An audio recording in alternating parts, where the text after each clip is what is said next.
3 2 1 0. الاولى من ايطاليا عن طريق بيرلو وبعيده خالص عن كاسياس. راموس بيرد عليه برضه بتسديده بعيده عن بوفون. بيرجع راموس وبيحط كرة براسه فوق العارضه. اسبانيا بتقرب من الهدف الاول وتشافي بيحط تسديده فوق بوفون بكام سنتي. اسيست عالمي من ملك التمريرات انيستا لفابريجاز. كرة ملعوبة عرضية صعبة وفرصة الهدف الأول. جول جولاتو جولاتو جولاتو ديل ماتادور دافيد سيلفا.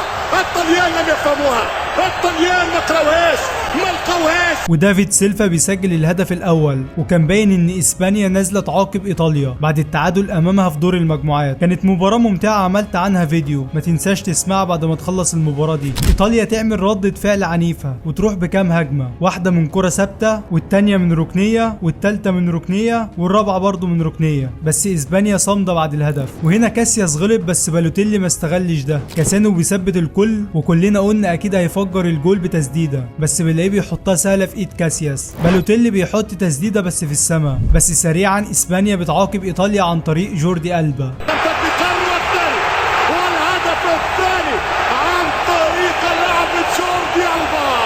جوردي خلص الفاينل. هدف تاني في الشوط الاول يخلص على ايطاليا. بصراحه ايطاليا تستاهل جول في الشوط الاول. لعبت ولكن اسبانيا خطفت جولين والنتيجه بتروح 2-0 لاسبانيا. دافيد سيلفا بيرجع وبيحط تسديده سهله في ايد بوفون وبيخلص شوط اول بتقدم اسباني بهدفين. ونبدا شوط تاني. ايطاليا كالعاده عامله ماتش حلو وبتروح بهجمات خطيره وكره بالراس من دانوتيلي وكان هيجي منها الهدف الاول. فابريجاز بيحط تسديده الهدف الثالث بس بتيجي جنب القائم بشويه. واسبانيا هجماتها قليله بس خطيره. بيرجع فابريجاز وبيرقص دفاع ايطاليا وبيحط كرة حلوه بس بوفون بيشيلها. ايطاليا القويه دفاعيا اضعف حاجه فيها في المباراه دي هي دفاعها اللي كل شويه يعمل كارثه. وهنا كان في ضربه جزاء واضحه لاسبانيا بس الحكم ما يحسبهاش. ايطاليا بتجيلها كره عمرها ودانوتيلي بيضيع فرصه انفراد. كره حلوه من اسبانيا وبيدرو بيضيع فرصه غريبه بس بتطلع اوفسايد. بس ايطاليا استسلمت حرفيا وتشافي بيقطع كره من نص الملعب وبيعمل اسيست لتوريس.